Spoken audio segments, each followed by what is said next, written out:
From BBC Radio 4, this is Things Fell Apart, Season 2. When Stephenie Meyer was first writing Twilight, she Googled the rainiest place in the U.S., and she found Forks. A tiny little dot on the map town in the middle of the forests of Washington state that almost nothing happens in for most of the year. Forks, Washington, home of Edward and Bella, the vampires from Twilight, is, in real life, as this fan video says, a place where nothing much happens. Except on June the 3rd, 2020, when something did happen. My name is Matthew Randazzo V. I'm a senior governmental executive for Native American tribal nations. The thing that happened to a family who lived 500 miles from Forks in Spokane. They became collateral damage in a culture war inflamed by a national media that had become too polarized and ideological.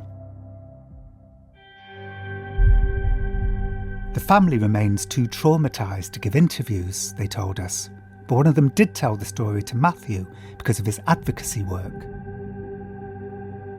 I spoke to one member of the family that was impacted. I had lived in Clallam County, I had worked in Forks, so I knew the area. You're dealing with an extremely isolated, insular environment, basically in the middle of a remote rainforest where a couple thousand people are all stuck together. And now Matthew is telling the story to me.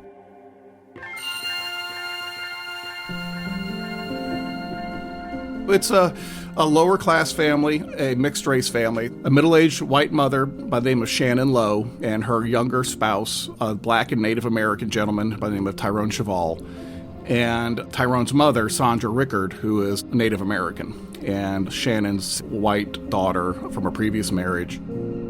They'd been working for a Native American casino, but then came lockdown and the casino closed its doors. And they basically took the opportunity to say, well, we don't have jobs. And they decided to try to make the best use of the freedom that they had while everyone was kind of in isolation. And they had one resource that allowed them to do that, a converted 36-foot-long school bus that they had painted white and nicknamed Big Bertha. And their game plan was to go on a road trip. And one of the places they decided to go was Forks, Washington, because Sandra, the grandmother, was a fan of Twilight and had never been there.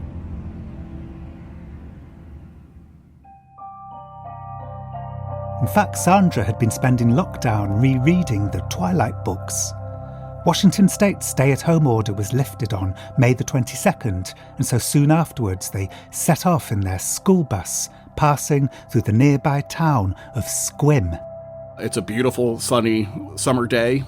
As they're driving from Sequim, people start honking at them, and they're used to people honking at them because they're driving in a big white converted school bus. Did they think that they were honking at them in a sort of friendly way, like nice school bus? Yeah, initially that is what they thought. I mean, Washington State is a state that has a fair share of quote-unquote hippies. So driving around in an old school bus, it's not unexpected that people are greeting you.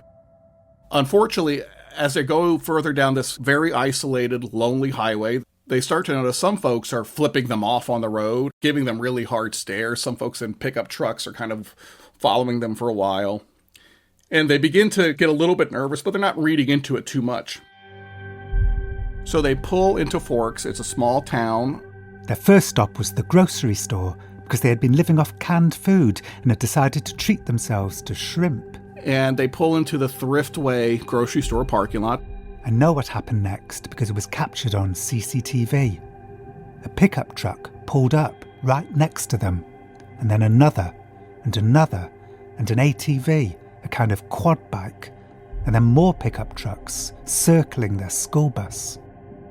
The drivers climbed out of their vehicles and stood in a huddle. Many of them were armed. And then they turned and stared at the family in the bus. Shannon, the middle-aged mother who's dressed in capri pants, threads her way off the bus and heads in the store to go get some food. And of course, she's passing through people, and they're guys in bulletproof vests. They're people who have pistols very prominently holstered.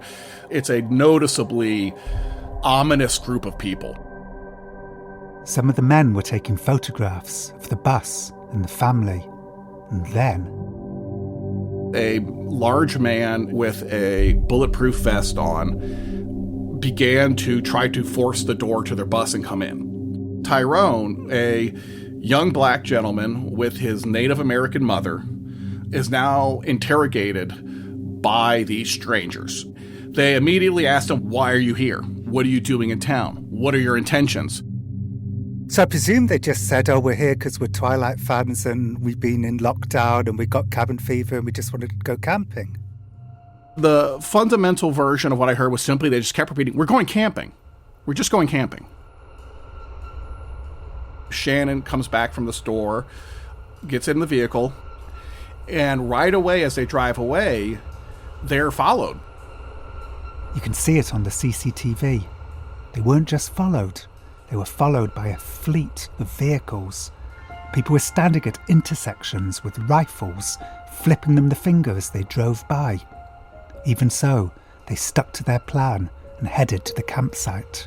I have to admit, I am surprised by the optimism and lack of suspicion that the family displayed that day. And so, with their shrimp ready to be grilled, they set up camp. A very undeveloped campground, no one else is there.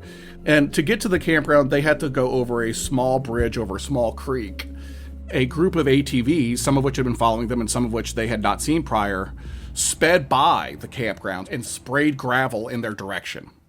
After that, they start hearing gunshots.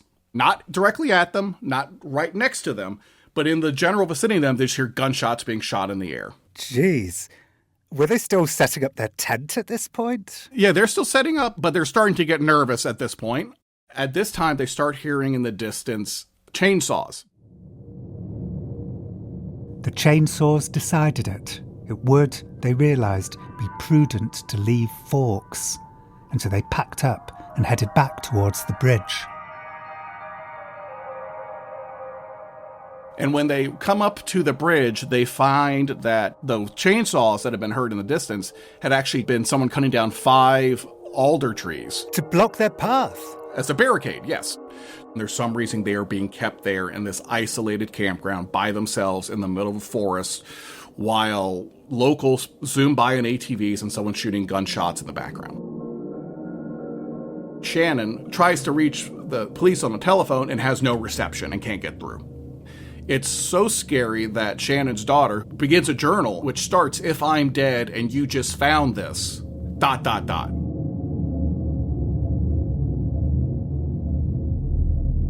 Finally, they get through to the sheriff's department and a deputy is dispatched. The police arrive, they help them get out of the campground. So why did a family of innocent Twilight fans get treated in this terrible way by the people of Forks? There is, actually, a specific reason. So what the family didn't realise was that all of this was happening because word had got around town that they thought that this family was Antifa. Right. Antifa, the loose collective of anti-fascists. George Floyd had been murdered a week earlier, and Antifa was out in force, protesting in Minneapolis and Portland and New York City. But why had the people of Forks become so convinced that this family was Antifa and out to destroy their tiny, remote town? What had happened to make them believe that? The rest of this episode is dedicated to trying to answer that question. There is some breaking news tonight in the worlds of media and politics. And arguably, it began right here, 4 years earlier, on July the 21st, 2016. Now official, Roger Ailes, a giant figure behind the scenes in television and the GOP, has been ousted from his job as the head of Fox News Channel in the wake of a sexual harassment lawsuit by a former Fox News anchor.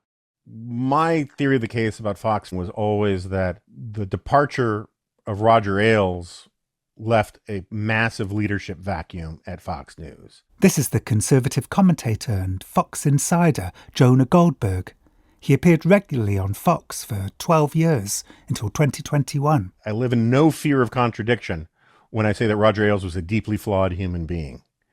But he was also a bit of a genius. He understood that the news division really, really mattered. The opinion side made more money, had better ratings, but the news side is what gave the place its mission. By news side, do you mean evidence-based journalism, like non-ideological, non-polemical journalism? Yes, I do. Our job is to be objective. This is Roger Ailes saying the same thing in 1996. We'd like to be premier journalists. We'd like to restore objectivity where we find it lacking. Of course, it's kind of subjective to argue that his news division was objective, but Ailes's various obituary writers do concede that under his leadership, Fox News did its fair share of straightforward reporting. The opinion guys, they had a lot of license, but the news side was full of real journalists who wanted to do news, and a lot of them were not actually particularly conservative. Again, Ailes was a profoundly flawed, weird dude, but at the same time, he would never have let the opinion side take over the network, which is what happened after he left. So can we focus in on a particular moment in time, the days after George Floyd was murdered? Donald Trump was describing lawless anarchy and chaos. Violent mobs, arsonists, looters, criminals, rioters, Antifa. And they've got clubs and they've got everything. Antifa! If you were watching Fox News at the time, how much of the coverage was about Antifa? A great deal. Good evening and welcome to Tucker Carlson Tonight. The nation went up in flames this weekend. The worst people in our society have taken control. Is anyone going to ask what Antifa is? Who leads this group? What is this? Who are these people? Who pays for this? When you said that Roger Ailes was this flawed leader who kept things stable, and then in his absence there was no leadership and then things just went haywire, I just kept thinking of Saddam Hussein in Iraq. I mean, if we stipulate that Roger Ailes didn't routinely murder people, you could probably run with the analogy a little bit. There were some people who became guerrillas at Fox and became warlords. I mean, that's sort of what Laura Ingraham and Tucker Carlson and Sean Hannity did, is they created their own little fiefdoms.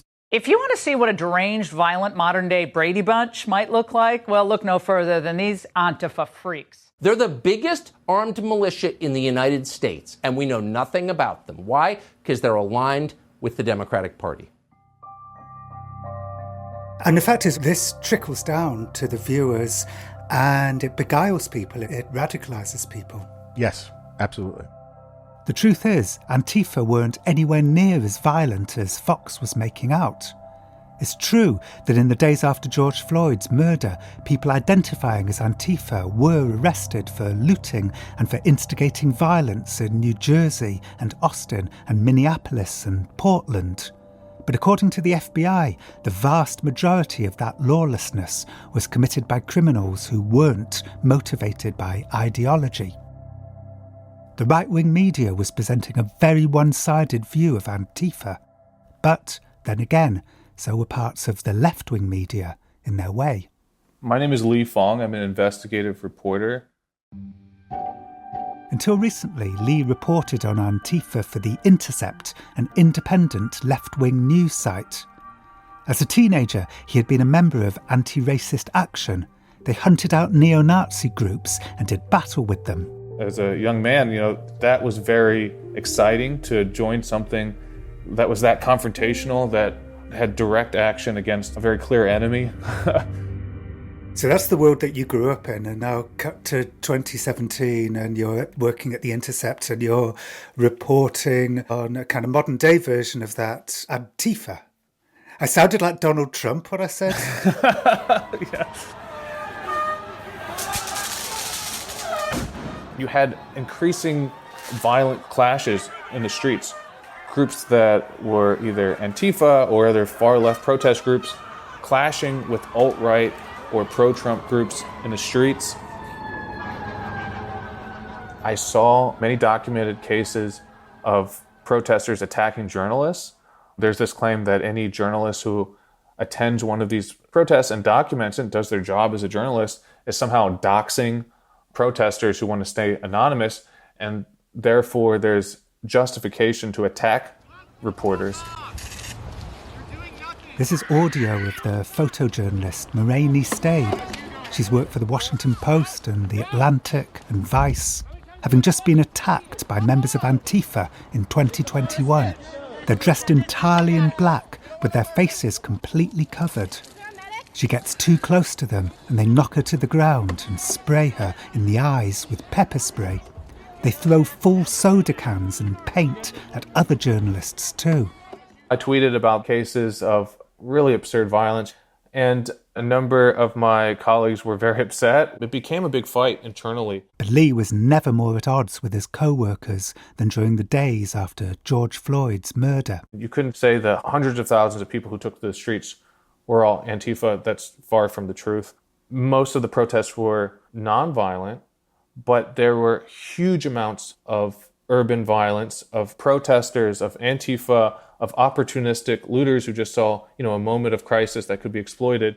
At the time, Fox and the other right-wing media was constantly going on about how terrible Antifa were and blaming Antifa for everything, including the opportunistic looting perpetrated by people who weren't ideological at all.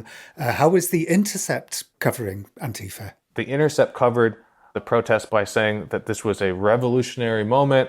They had on a professor who said that looting is kind of a fake term, that's simply a redistribution by another means. The tradition in this country has been to identify looting as criminal behavior. Lee means Professor Robin D.G. Kelly, who was interviewed by The Intercept in June 2020. What I tried to do in the article was kind of flip the question of what is a looter?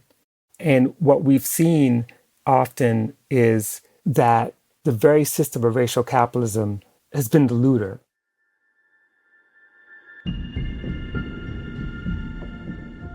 So in the right-wing media, these looters were being kind of subsumed into Antifa. It's Antifa doing all of this.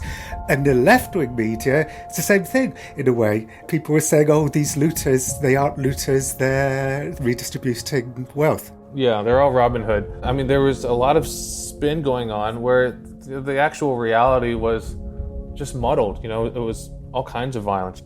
This was a crisis that everyone attempted to exploit in some way, whether you were a looter or a broadcast journalist. There was not a lot of nuance or care for your community.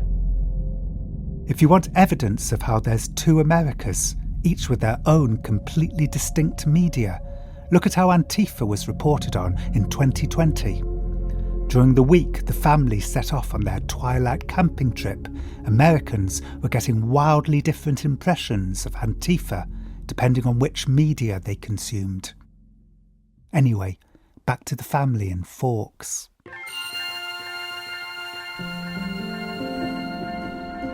My name is Courtney Thomas, and I live in beautiful Sequim, Washington, on the Olympic Peninsula in northwest Washington state. The family had passed through Sequim on their way to Forks that day, the two towns being only an hour apart. In fact, you might remember, Sequim was where they had first half noticed that something odd was going on. As they're driving from Sequim, people start honking at them. Some folks are flipping them off on the road, giving them really hard stares. It was absolutely no fault of Courtney's, but it turns out that what she did that day inadvertently contributed to the horror that the family suffered. I am a mother of 3. I have a 7-year-old and twin 5-year-olds. I've been an orthopedic massage therapist for about 14 years, but I've taken a break once COVID hit, and I'm home full-time with my family. What media do you tend to watch? I do like MSNBC because I'm a huge Rachel Maddow fan. I just love her. Yeah, it is mostly liberal media. I definitely don't really watch Fox News. George Floyd's murder 9 days earlier had upset Courtney deeply, and she had felt compelled to do something. My son is Mexican-American, and I know that he's going to be facing, a lot of things as he grows up. And so I told my husband, I said, I think I'm going to plan a protest.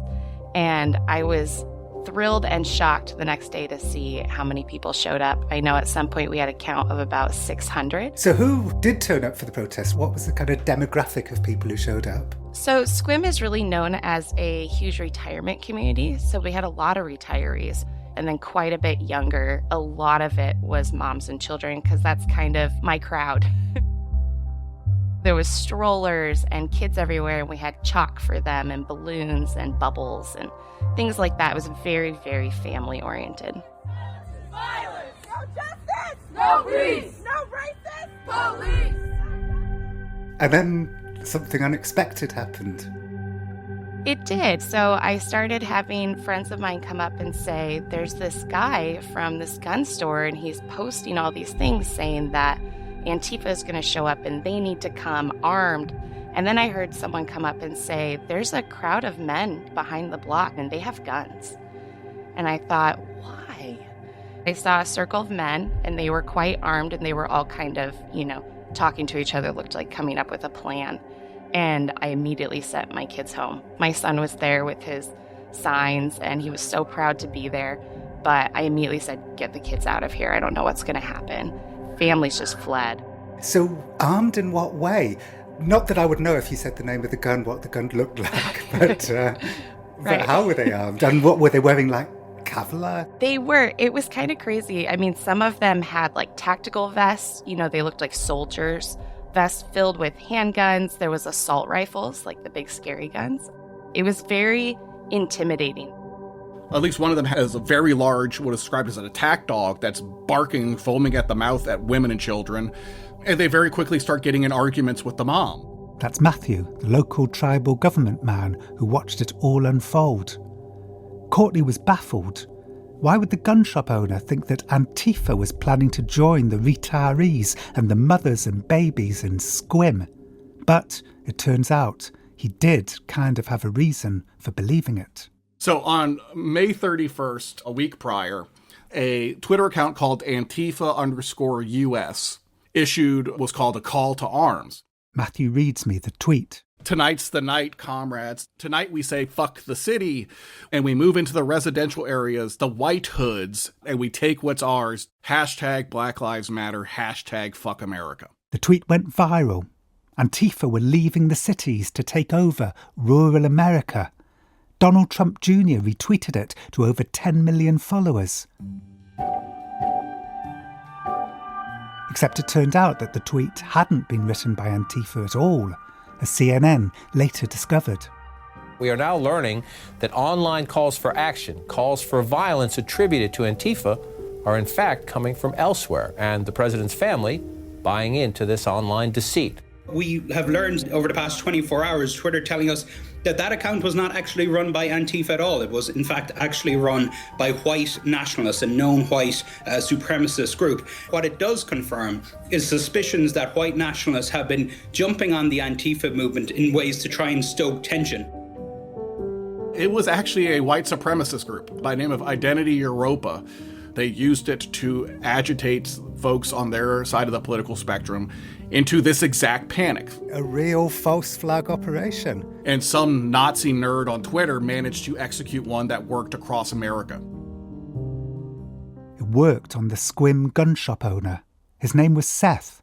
He had seen the tweet and he saw the flyers for Courtney's protest, and he put two and two together and leapt into action. He had sent out a post asking all patriots who live in Clallam to private message us for security in our designated areas. You will be called if help is needed. Qualified shooters only. He was recording himself on Facebook Live, walking downtown, telling local businesses, board up your windows. They are bringing buses in. They're going to loot our town. I mean, at one point he said they're going to break our windows and kill our white babies. Some locals said they also overheard Seth chanting ICE, ICE, ICE being the Immigration Enforcement Agency accused of abusive behaviour towards undocumented immigrants. Courtney turned on her camera and she walked up to Seth. They squared up to each other. The intel that we had was that Antifa was here, not peaceful protesters. Where did you get that from? All over the internet. We were not going to allow that to happen in our town. And when we saw what Antifa posted 2 nights ago about coming to the rural areas and burning down our houses and killing our white babies, we are not for that. That's why you got that response from us. You should have done a little research before you escalated our event. You terrified people. I sent my son home. When did Antifa show up? Where are they? Antifa, where are you? I definitely had my sassy pants on. I was pretty frustrated. He kept just saying, Antifa is here. And he said they're bussing them in. And I asked him that many times, where are you getting this information? He just kept saying, we have intel that people are showing up in big buses. Another person in town said 3 buses just showed up in Sequim, get ready to protect our town. It was just so strange. There's no buses. But there was, in fact, a bus. The Big Bertha school bus, trundling obliviously past Sequim towards Forks on their Twilight camping adventure. 911, where's your emergency? Hey, as this is happening, a guy calls 911 and says he sees a bus at a gas station between Sequim and Forks with everybody inside all in black. They're all dressed in black. Anonymous caller. And then on social media, you start seeing people post about it, specifically in a local group for Forks citizens on Facebook, about Forks could be next. You could not imagine a lower value target for a political act of domestic terrorism than this extremely small, generally poorer forest town in the middle of nowhere. But for whatever reason, the town whips itself into a fury. And then Big Bertha trundles into town, and it was just this terrible coincidence. Part of them must have been thinking, like, at last, Antifa are coming here so we can be on the cliff face of the culture war. People were thrilled. I spoke to folks who were very open that they had been, quote unquote, waiting for their opportunity to show folks what they're made of, to the point that by the time this completely innocent, sweet family comes into town, dozens of men who are all gun owners are ready for a fight. Matthew was lurking in their private Facebook group. He saw a photo of the school bus barricaded into the campground by the trees. And the caption was, "Protect your town, Fork Strong." Unfortunately for them, I immediately went into a screen capturing frenzy, just screen capturing everything. Matthew screen captured comments like, "Wonder if they feel like they just drove into a horror movie," and "It's like The Purge," and "Let 'em starve." He tweeted the screenshots and they went viral, which led to an unexpectedly happy outcome. More than 200 Clallam County residents paid for an ad in the family's local paper. Quote, "We are saddened and disgusted by the threats and violence that your family encountered while trying to enjoy the beauty of our home. We apologise for the frightening experience you had. We acknowledge that you may never come back here again, and we understand that feeling.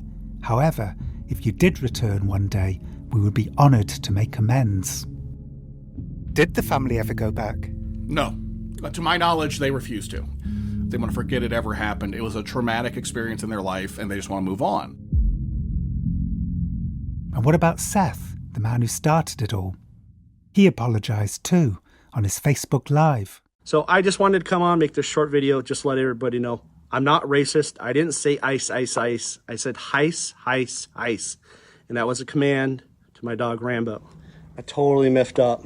I jumped the gun. I knee-jerked this. There was this Sequim organizer girl. She actually owns a business here, and she was pretty pissed at me, and I can understand why. She said I ruined her event. So thank you, everybody, again for watching. I'm sorry for what went down today. But the apology wasn't enough to save his business. People started boycotting his gun store. Eventually, he did go out of business, and now he sells tiny homes across the street.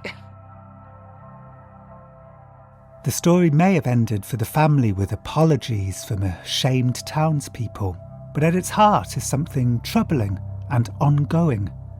It's the story of a media that cares less than it used to about evidence-based values and has instead become overly influenced on both sides by culture war activists with agendas.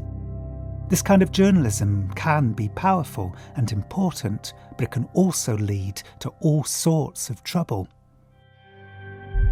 For instance, next time on Things Fell Apart. Tonight, our Target 8 investigators zero in on the timeline of terror. Across the state, a state of shock. It's just unimaginable. It's a shocking story, but the details of that story are even worse than that. They are beyond belief.